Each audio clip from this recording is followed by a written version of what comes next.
The biggest stage in pro basketball, where the biggest stars supplant their greatest moments and become legends, the NBA Finals. Today we look at those players who took over when everything was on the line. Now we know there were a lot of players in these big moments, but somebody has to be number one.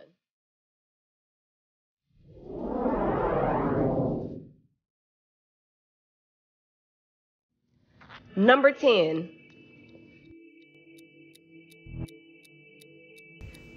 (2019) Kawhi Leonard with the Toronto Raptors. In 2018, Kawhi Leonard will be traded to the Toronto Raptors after only playing 9 games for the San Antonio Spurs in the prior season. His first season in the North, Leonard will help the Raptors reach second in the East and advance to face the Golden State Warriors in the finals. The Mercenary Championship. The championship that was won through doing the Spurs kind of dirty. You see what I'm saying? I mean, he played amazing, but how good was his competition? Man, I feel like that series, it was a good series. Kawhi, he pulled it out for his guys, but the Warriors were beat up that series. I mean, you got to hand it to Toronto. They did come away with the championship. The Warriors would definitely won if they had all their players, without doubt. I mean, Kawhi is nice and all. Siakam was kind of coming to himself, but... The Warriors had won 3 of the past 4 championships and looked to three-peat in 2019.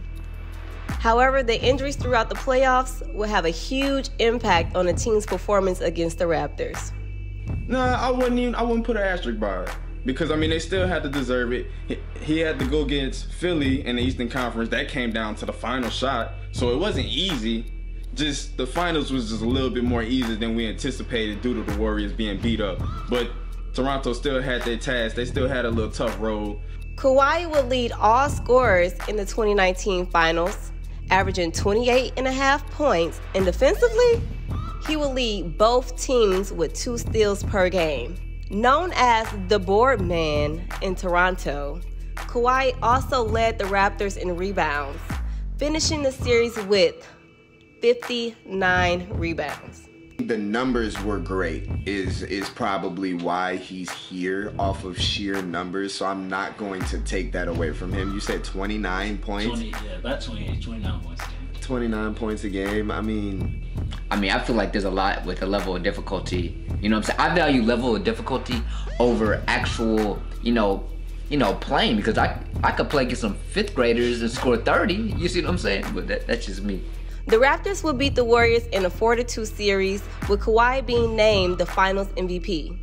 Now, this will be Leonard's 2nd Finals MVP and make him the 3rd player in NBA history to earn Finals MVP with 2 different teams. Following a tough year in San Antonio, Kawhi has proved himself to be one of the top talents in the NBA with the Toronto Raptors. In 2019 finals will be forever remembered in Toronto, but also throughout Canada as the country's first NBA championship. I really think it's because bringing that first championship to a city that may never get another NBA championship will boost Kawhi's legacy forever.